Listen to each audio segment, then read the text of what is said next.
Hello बच्चों, good morning. आज की अगली क्लास के अंदर मैं किशोराम चौधरी आपके साथ आज ऑनलाइन क्लास के अंदर रूबरू होने जा रहा हूँ। तो आज क्लास 8 सब्जेक्ट हिंदी और अपनी क्लास रहेगी क्लास 8 का हिंदी विषय का फर्स्ट लेसन है, वो है ध्वनि। कौन सा है? ध्वनि। सूर्यकांत त्रिपाठी निराला एक हिंदी की आत्मा जिनको कहा जाता, उसी के द्वारा लिखा गया एक कविता जो है ध्वनि, जिसका शीर्षक है अभी न होगा मेरा अंत। शीर्षक क्या है? अभी न होगा मेरा अंत। अभी न होगा मेरा, ये इसी कविता का शीर्षक है। तो निराला जी, सबसे पहले निराला जी का जीवन परिचय। इनका जन्म 11 फरवरी 1800 में 18 फरवरी 1896 के अंदर इनका जन्म हुआ, जो बंगाल के, कहां पर? बंगाल के मेदिनीपुर का, बंगाल के मेदिनीपुर गांव इनका जन्म हुआ। इन्होंने बचपन से ही अपने परिवार के साथ रहकर जीवन यापन शुरू किया और बाल्यावस्था के अंदर ही इनके पिता का क्या हो गया? देहांत हो गया। क्या हो गया? देहांत। और बाल्यावस्था के दौरान पिताजी के देहांत होने के बाद उनके घर के अंदर रहने वाले उनके भाई, बहन, माता, चाचा, चाची, जो भी घर के अंदर सदस्य रहते थे, आगे के समय में महामारी आने की वजह से उनका भी देहांत हो गया। और उसी के साथ साथ उनकी सबसे प्रेम वो कौन? सरोज, जिनको अपनी आत्मा के समान माना जाता था, उन्हीं की मौत हो जाने की वजह से वो अपने जीवन से बिछुड़ गए और अंत में उन्होंने अपने प्रेमिका सरोज की व्यथा और अपने घर के सदस्यों की महामारी के कारण मृत्यु हो जाने की वजह से उन्होंने एक करुण व्यथा, एक दया, अपनी दया दृष्टि जो पूरे संसार के अंदर लोगों के सामने प्रकट हुई, वो एक करुण व्यथा, एक कथा साहित्य के द्वारा प्रकट हुई। उस कथा साहित्य का नाम था सरोज स्मृति। क्या नाम था बच्चों? सरोज स्मृति। इसी के माध्यम से ही सूर्यकांत त्रिपाठी निराला का जीवन परिचय के बारे में जानकारी उनकी है। किसके माध्यम से? सरोज स्मृति काव्य संग्रह के माध्यम से। तो आज इन्हीं के द्वारा लिखी गई एक कविता जिसका प्रकरण है ध्वनि और जिसका शीर्षक है अभी न होगा मेरा अंत। अभी न होगा मेरा अंत, यानी कवि निराला जी इस अपने जीवन के अंदर जब उन्होंने लिखना प्रारंभ किया, एक कवि के रूप में अपना जीवन यापन करना शुरू किया, उसी समय पहली कविता उनकी रही थी वो अभी न होगा मेरा अंत। यानी उनके कहने का मतलब कि अभी मेरे जीवन की शुरुआत है। वो जीवन कौन सा? जो अपन कविता पढ़ेंगे, उस कविता के दौरान एक बसंत ऋतु के अंदर क्या प्रकृति में परिवर्तन होते हैं, उसी के बारे में बताते हुए कवि कहते हैं कि जिस प्रकार एक बसंत ऋतु आने से प्रकृति में परिवर्तन होता है, उसी प्रकार ही हर एक मनुष्य के जीवन के अंदर भी बसंत ऋतु का आगमन होता है। वो बसंत ऋतु कौन सी? वो बसंत ऋतु का है इसको एक युवा अवस्था, किसको कहा है? युवा अवस्था को कहा है। किसको कहा है बच्चों? युवा अवस्था। और उसी युवा अवस्था के आगमन से ही व्यक्ति के जीवन में निखार आना शुरू हो जाता है और उसी निखार आने से ही व्यक्ति अपने जीवन को समृद्धि की ओर ले जाता है। तो इसी शीर्षक के माध्यम से हम निराला जी के द्वारा लिखी गई एक कविता ध्वनि, जिसका शीर्षक रहेगा अभी न होगा मेरा अंत, उसी शीर्षक के माध्यम से हम कविता को भावार्थ के रूप में समझना चाहते हैं, जिसके अंदर विशेषण का भी प्रयोग हुआ। बच्चों ध्यान रखना, एक वचन बहुवचन इनका भी तो ध्यान दीजिए। वो कविता अपन ध्यानपूर्वक अनुकरण वाचन करते हुए बच्चों अपन उसका भावार्थ पढ़ेंगे। तो ध्यान दीजिए किताब के अंदर कविता है सूर्यकांत त्रिपाठी निराला के द्वारा लिखी गई, वो है अभी न होगा मेरा। अभी अभी ही तो आया है, मेरे वन में मृदुल बसंत, अभी न होगा मेरा अंत। हरे हरे ये पात, डालियां कलियां कोमल गात, मैं ही अपना शोपन मृदुल कर, फेरूंगा निवृत्त कलियों पर, जगह एक प्रत्युष मनोहर। पुष्प पुष्प से कद्रालस लाल खींच दूंगा मैं, अपने नव जीवन का अमृत सहर्ष खींच दूंगा मैं, द्वार दिखा दूंगा फिर उनको, हे मेरे को वे जहां आनंद, अभी न होगा मेरा अंत। कवि त्रिपाठी निराला जी कविता के दौरान कहते हैं सबसे पहले मैं कठिन शब्दार्थ की ओर आता हूं, जिसके अंदर अंत, अंत का मतलब होता है समाप्त, अंत का मतलब समाप्त, यानी समाप्त नहीं होने वाला क्या अपना जीवन, क्योंकि उसी की अभी क्या है शुरुआत। मृदुल, मृदुल का अर्थ होता है कोमल, क्या अर्थ होता है बच्चों, कोमल, मृदुल का अर्थ होता है कोमल। वसंत, वसंत ये क्या है ऋतु है, क्या है ये ऋतु है। जब वसंत ऋतु आती है तो प्रकृति चारों ओर से हरी भरी हो जाती है, नई नई कलियां पेड़ पौधों के ऊपर नई नई फूल निकलने लगती है, कलियां खिलने लगती है और पत्ते हरे हो जाते हैं। थोड़े दिनों बाद उसके ऊपर लाल पीले हरे गुलाबी सब रंगों के क्या आते हैं, फूल आते हैं। उसी प्रकार वसंत को किसका रूप दिया है व्यक्ति के जीवन के अंदर, एक युवा अवस्था के रूप में दिया है। किसका रूप दिया है, युवा अवस्था का रूप दिया है। किसका बच्चों, युवा अवस्था। हरे हरे ये पात, पात कहते हैं पत्तों को, किसको कहते हैं बच्चों, पत्तों।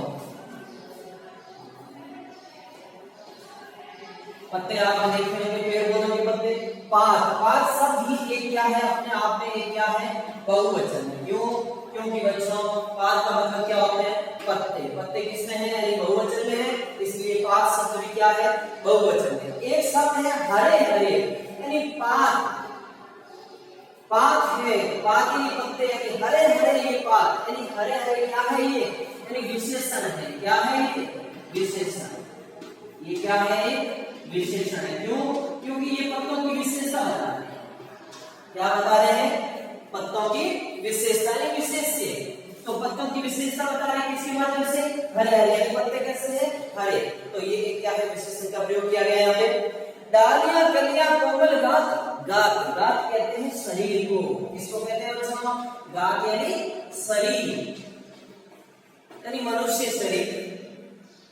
मैं ही अपना स्वप्न मृदुल कर, स्वप्न यानी सपने, सपने में ही अपने कल्पना के माध्यम से किसी भी कठिन समस्या अपने जीवन में आ जाती है उसको क्या कर देता, सरल कर लेता।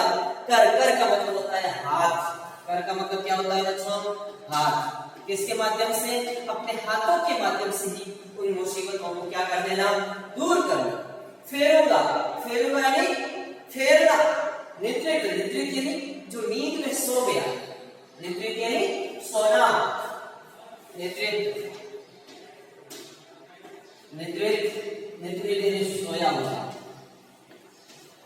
इसमें यानी नींद में, इसमें सोया हुआ, नींद में जो सो गया है।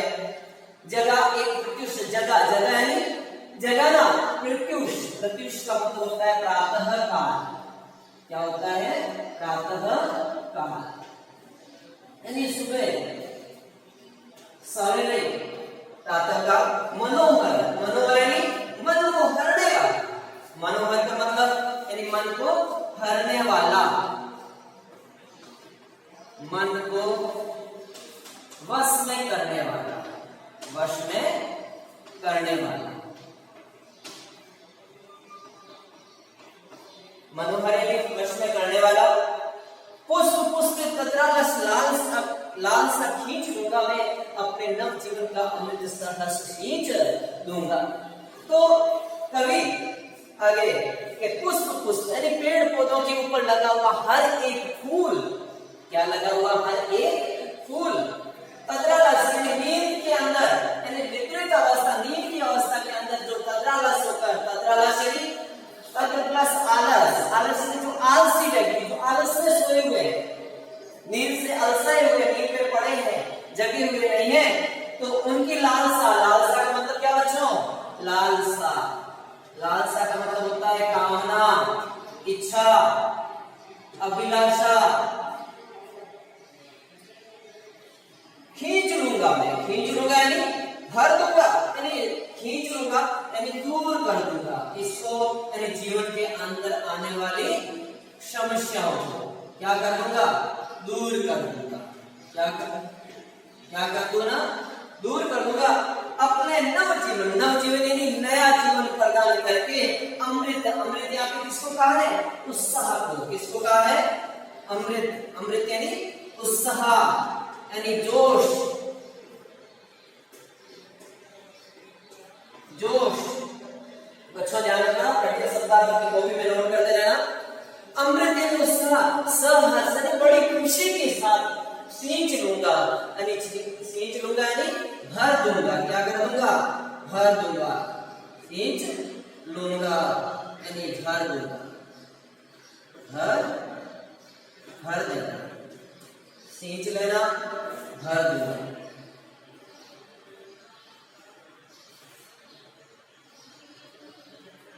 द्वार दिखा दूंगा फिर उनको, है मेरे वहां जहां अनंत अभी न होगा मेरा अंत। द्वार यानी दरवाजा, द्वार यानी दरवाजा, दिखा दूंगा फिर उनको, है मेरे वहां जहां अनंत, अनंत यानी ईश्वर, यानी अनंत जिनकी कोई सीमा नहीं, ये भी हो, लेकिन अनंत का अर्थ ईश्वर भी होता है। उन परमात्मा का मैं द्वार दिखा दूंगा, यानी अपने जीवन को सफल कराकर अपने जीवन को उनकी आत्मा परमात्मा के साथ मिलान करवा दूंगा।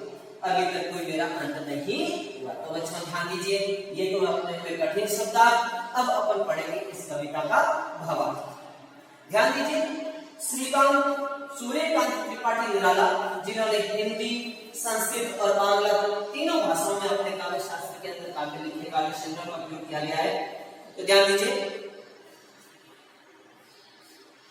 अभी न होगा मेरा अंत, अभी अभी ही तो आया है मेरे मन में मृदुल वसंत, अभी न होगा मेरा अंत। कवि सूर्यकांत त्रिपाठी जी निराले से कहते हैं कि हे मेरे साथियों, अभी तक मेरी तो क्या हुई, शुरुआत हुई, मेरे जीवन की शुरुआत हुई, अभी मेरा जीवन का समाप्ति की ओर नहीं है, यानी मेरे जीवन का अंत नहीं आया। अभी तो मेरा, या जिस प्रकार एक प्रकृति के अंदर जब बसंत ऋतु का आगमन होता है, किसका बच्चों आगमन होता है, बसंत ऋतु का आगमन होता है, तब ये प्रकृति क्या हो जाती है, खुशहाल हो जाती है। क्या हो जाती है बच्चों, खुशहाल हो जाती है। और उस बसंत ऋतु के आगमन से ही प्रकृति के अंदर पेड़ पौधे क्या हो जाते हैं, हरे भरे हो जाते हैं। पेड़ पौधों के ऊपर नई नई कलियां लग जाती है, पेड़ पौधों के ऊपर पत्ते हरे हरे हो जाने से चिड़िया वगैरह ये भी पक्षी अपना कलरव करने लगते हैं। तो बसंत ऋतु आने से हर जीवन यानी पूरी प्रकृति चारों ओर से शोभायमान नजर आती है। तो उस प्रकृति के अंदर तो कवि कहते हैं कि उसी वातावरण के अंदर एक बसंत ऋतु के आगमन होने से, जिस प्रकार एक बसंत ऋतु के आगमन होने से प्रकृति में परिवर्तन होता है, वही हमारे जीवन के अंदर एक बसंत ऋतु को किसके द्वारा, किसके रूप में, एक युवा अवस्था के रूप में आती है। और उसी युवा अवस्था में ही व्यक्ति अपना जीवन यापन करके एक नई जिंदगी प्राप्त करता है। वो ही क्या है, एक बसंत का रूप है। उसी युवा अवस्था के कारण ही कवि सूर्यकांत त्रिपाठी निराला कहते हैं कि मेरे जीवन की अभी तक तो क्या हुई है, शुरुआत हुई है। क्या है, शुरुआत, यानी मेरे जीवन के अंदर अभी तक क्या आई है, युवा अवस्था आई है। क्या आई है, युवा अवस्था आई है, मेरे जीवन की शुरुआत हुई है। अभी तक किसी प्रकार का कोई अंत लिखा हुआ नहीं है, यानी दूर दूर तक भी मुझे मेरे जीवन का अंत दिखाई नहीं दे रहा। मेरे मन में मृदुल वसंत अभी तक होगा। तो कवि कहते हैं कि मेरे इस कोमल शरीर के अंदर एक युवा अवस्था का प्रयोग अभी अभी हुआ है, अभी मेरे जीवन के अंत होने का समय नहीं आया। हरे हरे ये पान डालियां कलियां कोमल गात, मैं ही अपना स्वप्न मृदुल कर फेरूंगा, निद्रित कलियों पर जगह एक प्रत्युष मन हुआ। जगह, जगह यानी जगाना, प्रत्युष यानी प्रातः का, किसको, मन को वश में करने वाला। तो कवि कहते हैं कि हरे हरे ये पात, यानी इस बसंत ऋतु के आने से प्रकृति में पेड़ पौधों के ऊपर हरे हरे पत्ते आ जाते हैं। उसी प्रकार मेरे जीवन के अंदर युवा अवस्था आने से मेरे हाथों के माध्यम से नई नई लिखावटें शुरू हो गई। यानी युवा अवस्था के, क्योंकि कवि कहना चाहता है कि बसंत ऋतु की तरह ही मेरे जीवन के अंदर युवा अवस्था का प्रयोग हुआ, और युवा अवस्था के आगमन से ही मैंने आज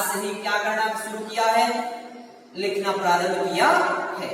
और लिखना प्रारंभ किया यानी ये लिखना प्रारंभ करना ये मेरी क्या है, एक युवा अवस्था है। क्या है, युवा अवस्था। उसी युवा अवस्था के अंदर ही मेरी क्या है, अभी तक तो शुरुआत हुई है, उसी के अंदर हरे हरे पत्ते छाए हुए हैं, अभी छाने लगे हैं।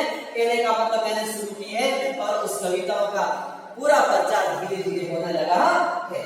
डालियां कलियां कोमल गांठ और उन पेड़ पौधों के ऊपर बसंत ऋतु आने से डालियां हरी हरी हो गई, कलियां खिलने लगी।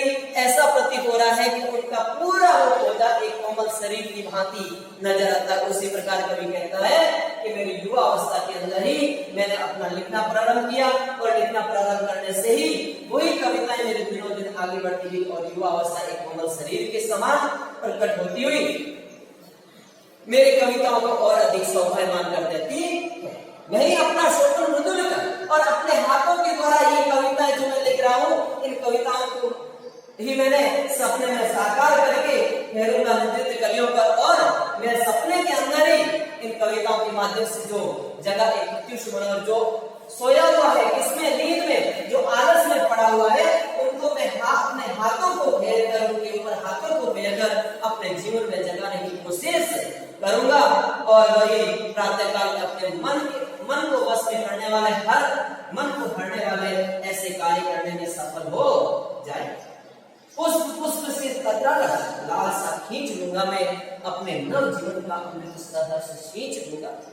तब कवि कहता है कि जिस प्रकार वसंत ऋतु के आगमन से हर एक पेड़ पौधों के ऊपर हर एक फूल अपने आलस को दूर करके हरे हरे हो जाते हैं, उसी प्रकार यानी अपनी इच्छा के द्वारा ही वो अपने रस से भर जाते हैं। उसी प्रकार मैं अपने जीवन के अंदर लिखना प्रारंभ करके एक युवा अवस्था के माध्यम से मैं अपना लिखना प्रारंभ करके जो नींद के अंदर आलस समझकर अपनी कामना से दूर रहकर वो सोए हुए हैं, जो जगे हुए नहीं है, उनको मैं क्या कर दूंगा, उनके मन के अंदर जो आलस की भावना भरी हुई है उनको मैं क्या कर दूंगा, दूर कर दूंगा। और दूर करके उनको एक नया जीवन प्रदान करके उनके बड़ी खुशी के साथ एक नया अमृत, एक नया उत्साह, एक नया जोश उनके मन के अंदर कामना के साथ भर दूंगा, ताकि वो अपने जीवन को सफल बना सके। द्वार दिखा दूंगा फिर उनको, है मेरे जहां अनंत अभिनव होगा। मैं उनको इतना उत्साह, इतना जोश और इतनी लालसा से परिपूर्ण कर दूंगा, ताकि वो अपने खुद को एक परिपूर्ण जीवन, युवा अवस्था के रूप में जीवन को समझकर वो अपने इस परमात्मा से मिलन हो जाएगा। परमात्मा से मिलन करने के लिए उस द्वार को दिखा दूंगा, यानी उनकी कविता को मैं क्या कर दूंगा, सफल बना दूंगा। आज की ये रहेगी अपनी कविता। धन्यवाद बच्चों। अगली कड़ी में अपन करेंगे क्वेश्चन आंसर, लेकिन थोड़ा सा ध्यान दीजिए, मैं क्वेश्चन आंसर आपको समझा देता हूँ। पहला ही क्वेश्चन है कि कवि को ऐसा विश्वास क्या है कि उसका अंत अभी नहीं हुआ। उनको ये विश्वास है कि मेरा जीवन की अभी तक मेरे जीवन के अंदर क्या है, बसंत ऋतु अभी अभी आई, अभी ये समाप्त होने वाली नहीं, यानी इसका अंत शीघ्रता से होने वाला नहीं है। लेकिन इसका कारण यह है कि जीवन के अंदर बसंत ऋतु आने से व्यक्ति के अंदर उत्साह, जोश और आलस को दूर करने की भावना समर्पित हो गई है। कहने का मतलब युवा अवस्था अभी आई है, अभी ये समाप्त होने वाली नहीं। दूसरा क्वेश्चन आ गया, फूलों को अनंत तक विकसित करने के लिए कवि कौन कौन सा प्रयास कर रहा है।